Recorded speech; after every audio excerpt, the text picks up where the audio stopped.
tafarruqul wajhi 'alaika, terbaginya konsentrasi, ya, terbaginya pandangan wajahmu. La yamna'uni minan nadhari bilutfi, tidak mencegah penglihatanku, bilutfi dengan kasih sayangku, ilaika terhadap engkau. Artinya begini, setiap diri kita ini kan idealnya hari-hari eling Gusti Allah. Setiap hari kita ini idealnya adalah segala sesuatu itu menjadikan diri kita ingat kepada Allah, seneng dadine syukur, ya, sulit jadine sabar. Tapi kita ini konsentrasi sering kadang terbagi. Seneng ya ndak mesti syukur, susah ndak mesti sabar.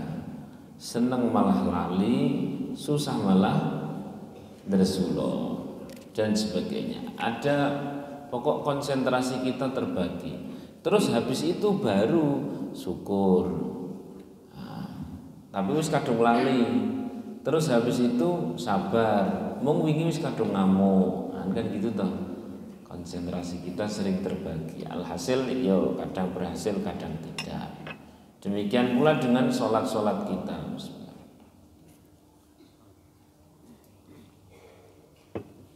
Demikian pula dengan ibadah-ibadah kita. Sering tafarruq. Tafarruq itu artinya konsentrasinya terbagi.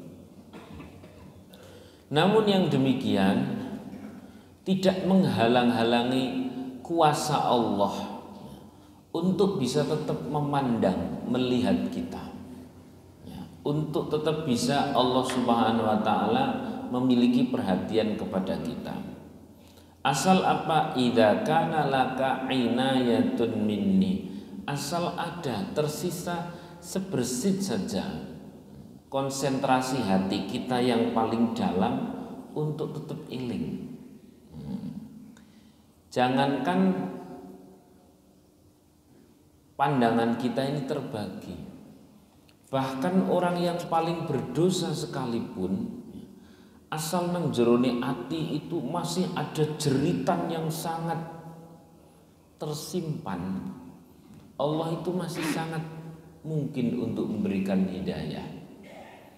Panjenengan bisa ingat kisah yang sudah dikisahkan oleh Rasulullah SAW langsung terkait ada orang yang pernah membunuh berapa orang? 99, terus digenepi jadi 100. Kan pol-polan. Tapi di dalam hati kecilnya itu sangat ingin jadi wong apik. Terus panjenengan juga sudah pernah mendengar kisah di mana yang nyeritakan ya Rasulullah langsung terhadap 3 orang di zaman Bani Israel, yang satu orangnya itu orang lepra, nomor 2 orangnya itu orang miskin dan botak, nomor 3 adalah orangnya buta, begitu ya pernah. Nah kemudian didatangi oleh malaikat atas perintahan Allah itu, yang pertama disembuhkan dari lepranya dan diberi peternakan berupa unta, yang nomor 2 disembuhkan oleh Allah diberi peternakan berupa sapi, yang nomor 3 buta itu disembuhkan oleh Allah melalui malaikat itu, kemudian diberikan peternakan berupa kambing. Jadi saya akan melanjutkan dulu ya, nanti biar tuntas. Fakam min mutafarridin syaghaltuhu anni, betapa banyak ya orang yang dia itu secara zahir sibuk kepadaku, tapi di dalam hati tidak ada jeritan ya, jeritan itu tidak ada satu pemahaman atau kesadaran bahwa butuh karo Gusti Allah. Kemudian oleh Allah Subhanahu wa Ta'ala dicampakkan Sebaliknya wa kam mim mustaghilin, dan banyak pula orang yang secara zahir banyak disibukkan oleh perkara-perkara duniawi, ya, oleh hal-hal yang secara umum membuat orang tersebut itu lalai. Tapi jama'atuhu alayya, Allah ambil orang itu untuk berkumpul dengan Allah Subhanahu wa taala.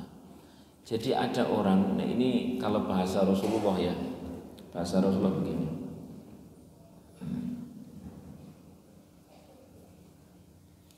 Kam min amalin yatasawwaru bi suratid dunya fahuwa min amalil akhirah.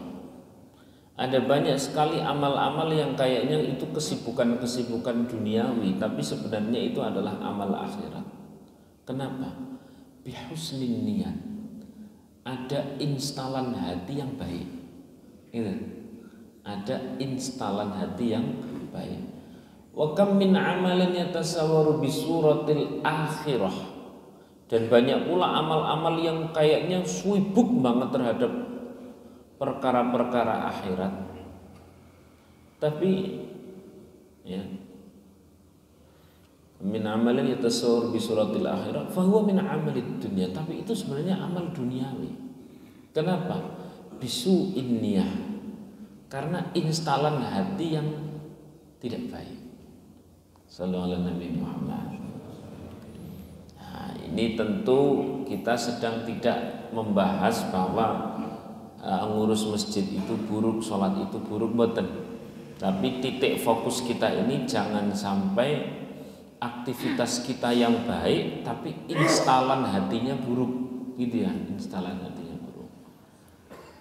Nek diporo atau diparil diandaikannya itu malah aktivitas kayaknya duniawi tapi instalan hatinya api. Nah, tentu yang paling baik, yang paling ideal adalah aktivitas ukhrawi, niatnya baik. Ini tentu yang paling ideal. Kembali lagi ke kisah tadi itu yang saya sampaikan, 3 orang tersebut. Ini kalau versi pandangan tasawuf menyikapi hadis yang Rasulullah mengkisahkan tentang kisah orang tadi itu. Yang pertama adalah orang yang oleh Allah Subhanahu wa taala diuji dengan penyakit lepra. Kemudian didatangi malaikat, "Kau apa yang kau inginkan?" "Wah, saya ingin sembuh." "Lalu apalagi?" "Saya ingin kaya." "Pinginnya apa?" "Unta dikasih." Yang nomor 2 sama, buta, miskin, kemudian minta sama malaikat itu dikasih sembuh, juga dikasih kaya berupa sapi. Kemudian yang nomor 3 orang buta yang sudah sama-sama 3 orang ini sama-sama orang susah, orang tidak punya, plus orang punya penyakit yang nomor 3 ini buta. Kemudian ditanya malaikat, "Kamu pengen apa?" "Pengen sembuh." "Pengen apa lagi?" "Pengen kaya." "Pengennya apa?" "Kasih kambing." Wa ba'da hinin, setelah sekian masa, kemudian malaikat itu datang. Ternyata ini hadisnya sahih. Saya baca di sekian banyak kitab hadis, salah satu yang kumulan orang sekarang namanya Qissatus Sunnah itu. 3 orang ini kemudian didatangi oleh malaikat yang menyerupai dirinya di masa lalu. Kan itu tuh. Pernah dengar kan kisah ini? Ya kalau sambian cilik kaya dongengan, tapi ini tenanan lagi. Wong Kanjeng Nabi sing cerita kok.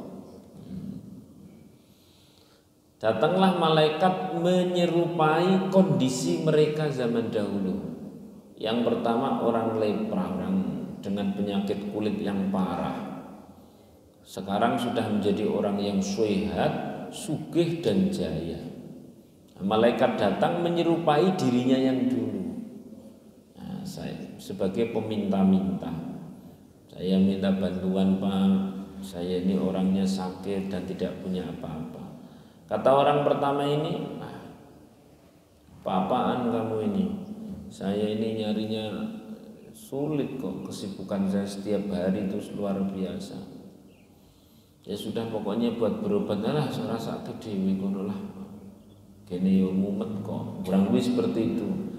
Nah, Ini malaikat sempat mengingatkan, apakah engkau tidak ingat zaman dulu engkau seperti apa? Ini warisan kok, saya itu dapat seperti ini karena jerih payah saya. Pokoknya ragilum. Demikian pula dengan orang yang nomor 2, saya percepat kisahnya. Dengan yang orang nomor 2, didatangi malaikat sama, dimintai sesuatu. Malaikat itu menyerupai kisah zamannya yang dulu itu, ternyata ditolak juga. Baru yang nomor 3 ini, seorang yang buta, didatangi malaikat yang menyerupai orang yang buta. Ketika orang ini sudah sama sukses, menjadi orang yang kaya, menjadi orang yang sehat, ketika didatangi malaikat, ini orang yang ketiga baru dimintai sesuatu, dia ngasih. Bukan hanya itu, dia minta doa. Bukan hanya itu, dia mengingat zaman dulu. Shallallahu alaihi Nabi Muhammad. 2 orang yang pertama ini terhitung orang yang gagal dan akhirnya disiksa, dikembalikan ke masa lalunya. Jadi loro maneh, jadi miskin maneh. Wallahu alam, apakah ini Rasulullah menceritakan sebuah kisah ilustratif atau tamsil, atau memang benar keadaannya. Namun yang pasti kondisi-kondisi seperti ini terjadi banget di masyarakat. Di malah ada dulu zaman iji nang desa urung tekan Semarang, urung tekan Jakarta, duwe opo sopo ora duwe opo-opo. Lalu kemudian begitu sekarang sudah ada di Jakarta atau sudah ada di Semarang, wis duwe opo-opo, wis dadi opo-opo, kan gitu tuh. Lah pada saat seperti itu kan banyak orang datang minta tolong. Entah itu sedulur desa, entah itu siapa dan sebagainya.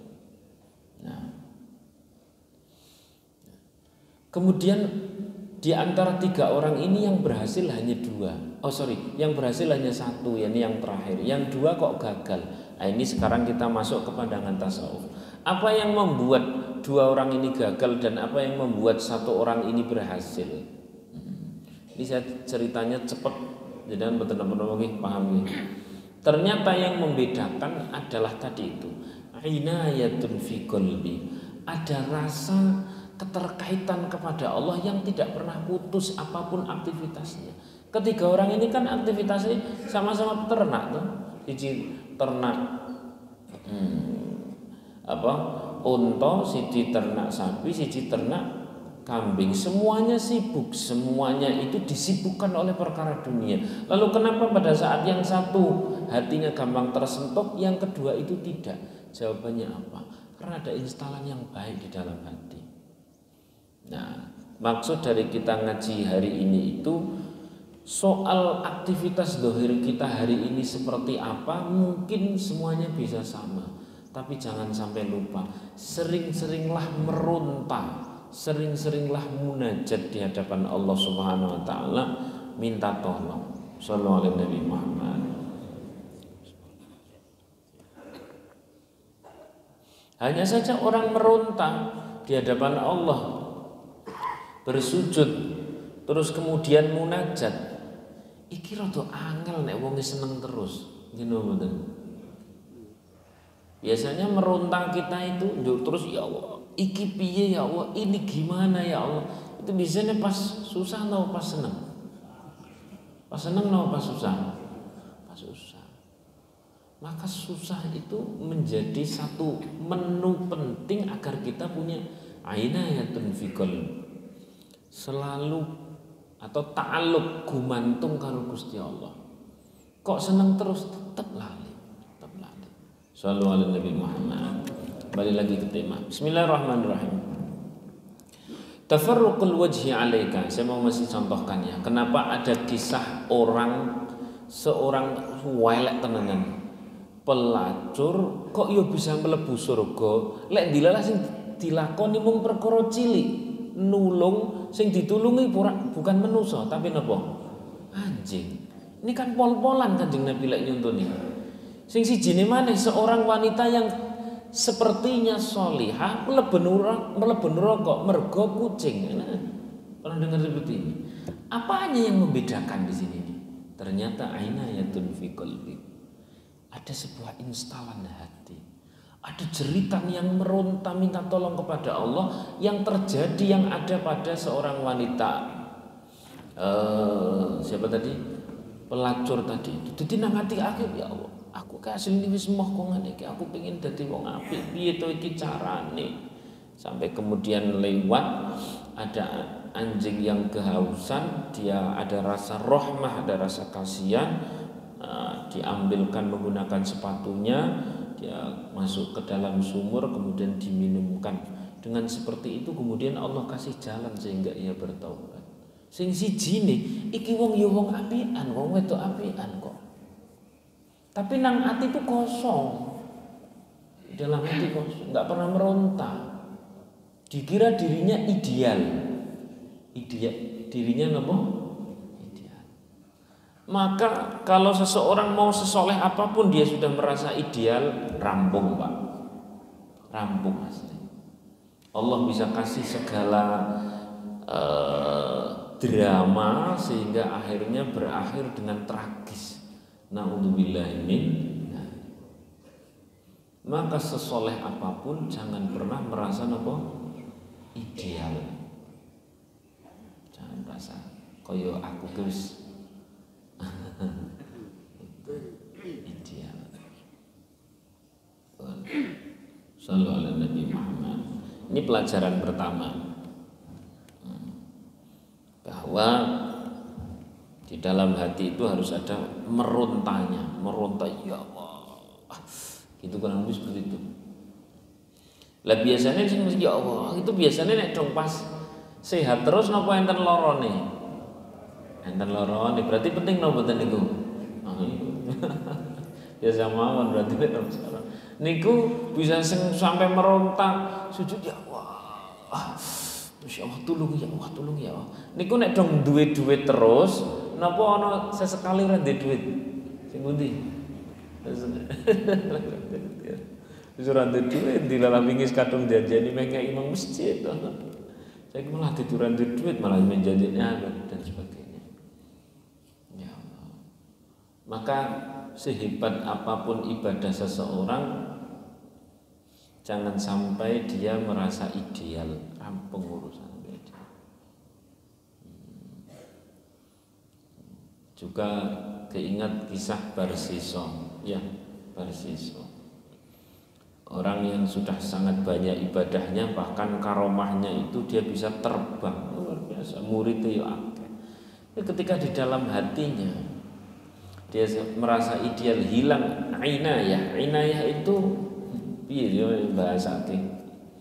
Ainayah itu ati sing jerit njaluk turun karo Gusti Allah ngeten kono.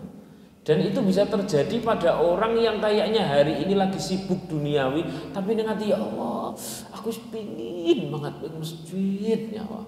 Tapi barang sing wis nang masjid, aku ki pancen dadi tenan kok ya. Nah ini malah bahaya. Sallallahu alaihi Muhammad. Wis ndak kurang-kurang kan saya nyontohkan. Sini pelacur diangkat derajatnya oleh Allah gara-gara nulungin apa? Anjing. Yang satunya wanita yang kayaknya solihah, dia itu masuk neraka gara-gara apa? Kucing. Ternyata apa yang membedakan? Instalan hatinya. Inayahnya tercabut pada seorang wanita yang memelihara kucing itu, sehingga rumongsone kabeh berjalan dengan baik, ideal dan sebagainya. Sementara seorang wanita yang pelacur itu, dia setiap hari melacur tapi nang ati jerit ya Allah, aku elem ya Allah, aku ditulungi, aku kudu piye itu ya aku kudu piye. Nah, itu namanya ainayah. Ainayah. Maka kondisi zahir bisa apa saja. Sing paling apik itu kondisi zahir ya saleh tapi ainayahnya tidak tercabut. Minta tolongnya sama Allah tidak tercabut. Nah, sallallahu alaihi Nabi Muhammad.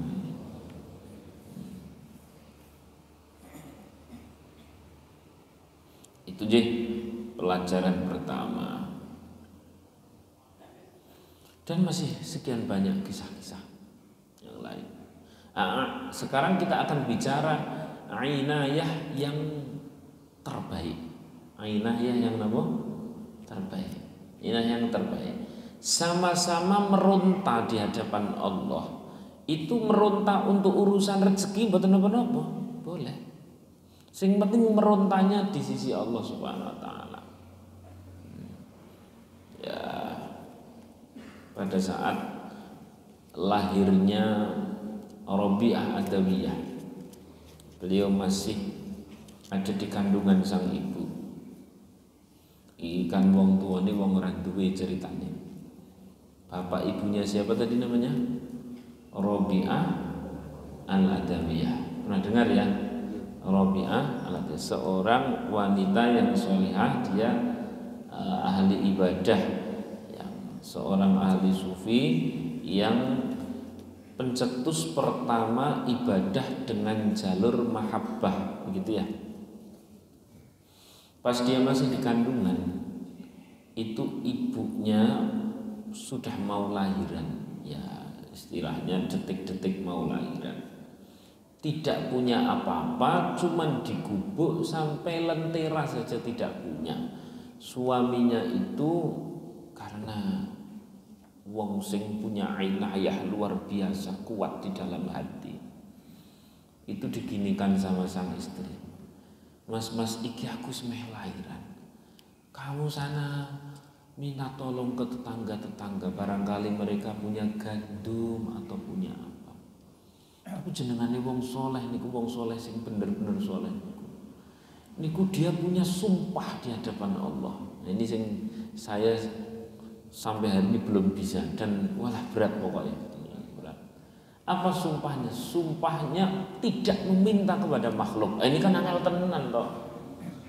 Tidak minta tolong kepada makhluk, dalam rangka ngelegake hati sang istri, ya, ngelegake hati sang istri.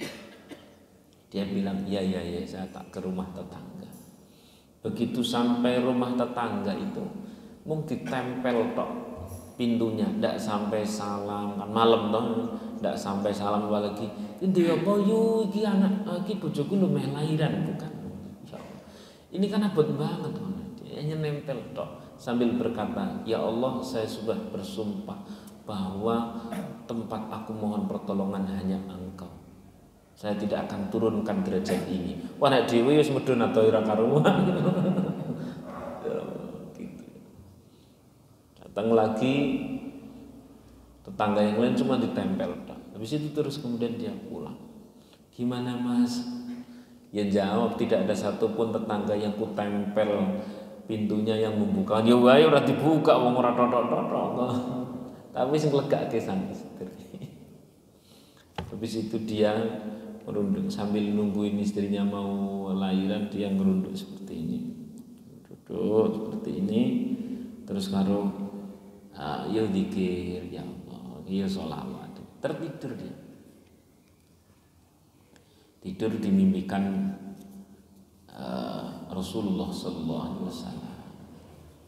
Berkata Rasulullah, kau jangan sedih. Kau jangan sedih. Anak yang kelak lahir ini akan menjadi pimpinan para wanita ahli ibadah. Udah, kau jangan sedih. Ya, tetaplah dalam makommu. Nah, ini kan apa? Dewi umat sithik nek ora ngonten. Habis itu tulislah satu surat, ya, tulislah napa? Satu surat ke Gubernur Basra. Katakan bahwa dirinya itu setiap hari membaca sholawat 100 kali, dan kalau Jumat 400 kali. Jumat kemarin dia tidak baca. Udah tulis gitu aja. Ditulis. Datang kepada Gubernur Basra lewat ajudannya atau siapa, dibuka lagi, siapa ini siapa? Nah itu ada Mbuh Gembel, Mbuh Sopo nang jopo. Oh, bawa sini orangnya, bawa sini orangnya. Sudah, enggak usah bawa sini. Ini orang yang harusnya saya datang, bukan dia yang datang padaku. Diparani sak dulu. Sudah ngomong lantus beres semua urusan. Sallallahu alaihi wasallam. Ainayah. Maka yo idealnya memang setiap diri kita itu punya jeritan-jeritan khas kepada Allah Subhanahu wa taala yang barangkali tiap kita beda-beda. Jangan sampai kosong. Ahli ibadah seperti apapun nek wis kosong dari inayah, dia tidak pernah menjerit di sisi Allah, di hadapan Allah, semuanya itu menurut dia sudah ideal, malah bahaya. Sallallahu alaihi Nabi Muhammad. Buat apa diceritani boleh niki? Sampun nggih. Masyaallah ya Allah. Lah ini ainah yang saya nempukan. Jadi nek kalau kita ingin punya ainayah, menjerit, meminta tolong kepada Allah yang itu sifatnya sangat sangat rahasia banget. Sing mungkin si A atau si B di kanan kiri kita tidak tahu. Biasanya itu nek urip seneng terus napa enten susah ya. Ya Allah. Demikian yang dapat saya sampaikan. Nanti kalau di pertanyaan ada yang nyambung, nanti saya tambahi lagi, tapi ini cukup ini dulu. Monggo silahkan kalau ada yang mau didiskusikan. Intinya seperti itu, selalu punya komunikasi hati, jeritan hati, meronta kepada Allah, entah itu urusan apa saja. Ada? Nah, tidak ada, saya tambahin dikit. Ada, monggo.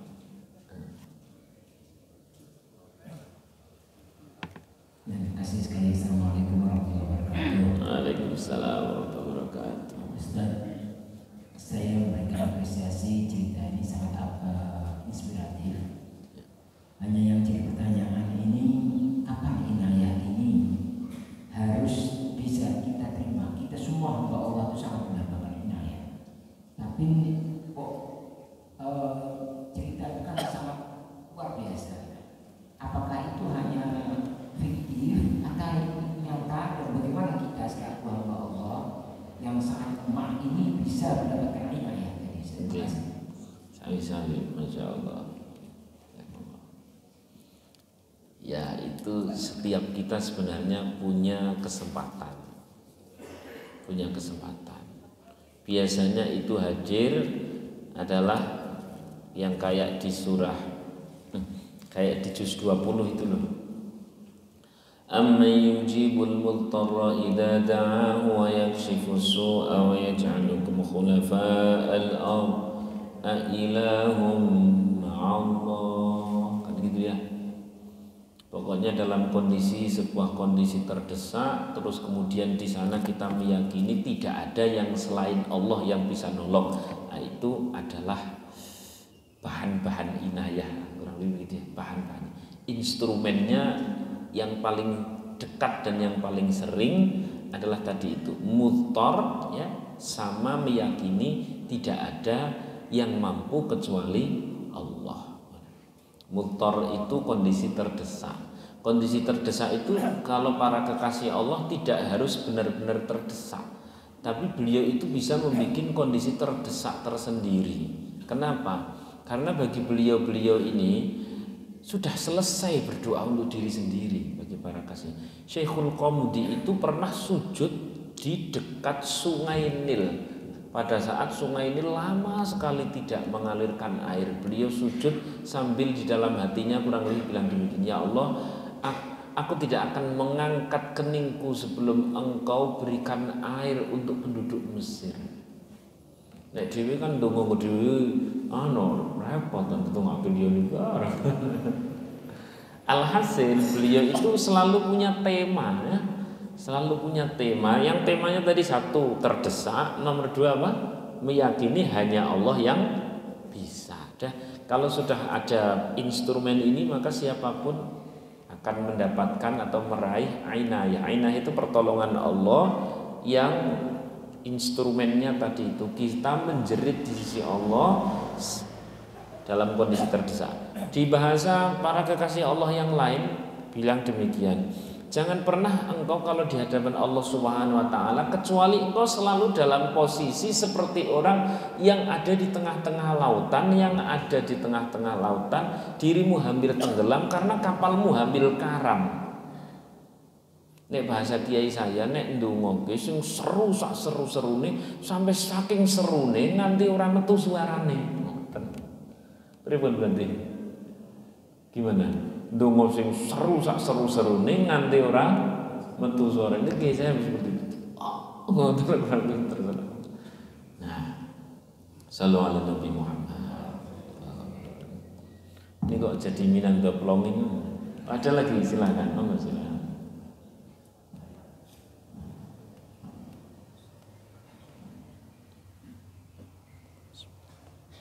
Assalamualaikum Ustaz. Waalaikumsalam warahmatullahi wabarakatuh. Kenalkan, nama saya Subhan. Saya mahasiswa Undip di sini. Yeah. Saya asal dari Sulawesi. Saya baru melihat salat subuh seperti salat Jumat Ustaz. Alhamdulillah. Saya senang sekali. Pertanyaan saya, kadang manusia itu meminta maaf atau memohon ampun kepada Allah itu kayaknya lebih mudah gitu. Yeah. Daripada kita memohon ampun atau meminta maaf kepada orang lain atau kepada orang tua sendiri. Yeah. Gimana itu Pak? Mohon penjelasan. Okay. Ini pembahasannya agak sedikit berbeda, tidak apa-apa aja. Sedikit saja. Betul sekali bahwa meminta ampun kepada Allah itu lebih simpel, ya ini bisa langsung. Sementara meminta maaf kepada sesama itu teorinya menjadi lebih sulit karena harus ketemu kepada orang yang bersangkutan. Lalu ada sedikitnya dua penghalang di mana kita bisa meminta maaf kepada orang yang bersangkutan dan Allah pun mengampuni tanpa ketemu orang tersebut. Yang pertama,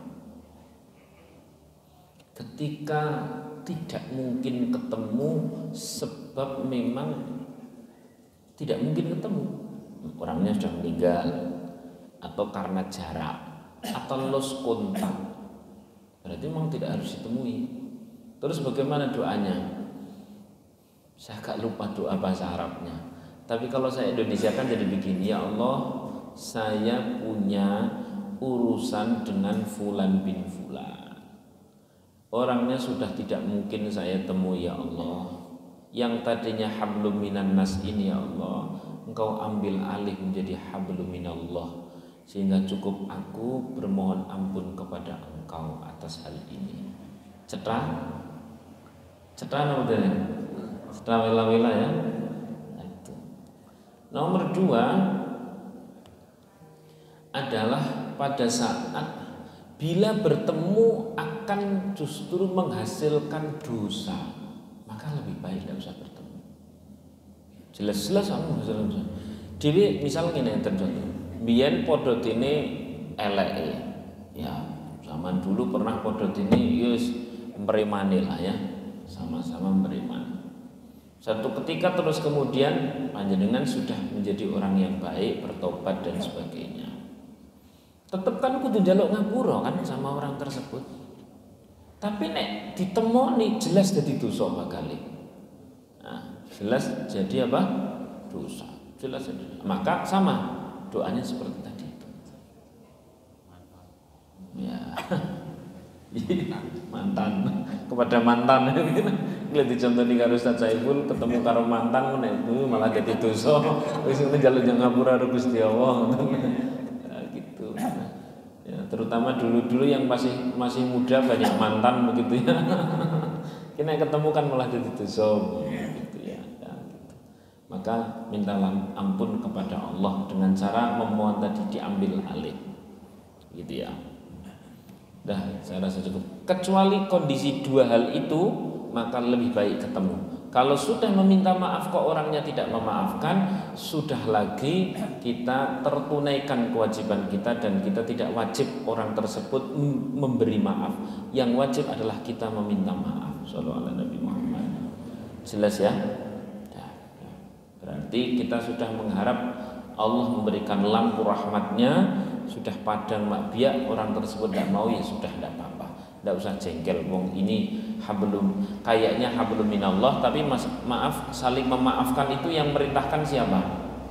Nek gitu berarti kita ini dikasih pahala oleh siapa? Keridhaan oleh siapa? Cukupkan dengan itu. Wis, wong ora gelem mboten apa-apa, mboten usah jengkel. Nek jengkel malah njaluk kudu njaluk ngapura maneh, malah kan ada deposit lagi kan, deposit dosa lagi, udah biasa saja. Saya rasa cukup. Al-Fatihah. Alhamdulillahirabbil alamin arrahmanirrahim maliki yaumiddin iyyaka na'budu wa iyyaka nasta'in ihdinas siratal mustaqim Siratal ladzina an'amta 'alaihim ghairil maghdubi 'alaihim waladdallin. Amin. Bismillahirrahmanirrahim. Alhamdulillahirabbil alamin. Hamdan yuwafi ni'amahu wa yukafi mazidah. Ya Rabbana lakal hamdu kama yanbaghi li jalali wajhika wa 'azimi sultanik. Rabbana zalamna anfusana wa illam taghfir lana wa tarhamna lanakunanna minal khasirin. La ilaha illa anta subhanaka inna kunna minaz zalimin. Rabbi ij'alni muqimas shalah min dhurriyyati rabbana wa taqabbal du'a ya hayyu ya qayyum bi rahmatika nastaghith. Aslih lana sha'nana kullahu wa la takilna ila nafsina tarfata 'ain. Rabbi anzilni munzalan mubarakan wa anta khairul munzilin. Rabbi inni lima anzalta ilayya min khairin faqir. Rabbi inni masani ad-dur wa anta arhamur rahimin. Allahumma ja'alna wa auladana ya Allah wa ahlana ya Allah min ibadika as-salihin min ahli al-ilmi wal khair min ahli al-Qur'an ya Allah min ahli al-Qur'an min ahli la ilaha illallah Muhammadur Rasulullah sallallahu alaihi sayyidina Muhammadin wa ala alihi washabihi wa baraka wasallam. Subhana rabbika rabbil izzati amma yasifun, salamun alal mursalin, alhamdulillahi rabbil alamin. Al-Fatihah.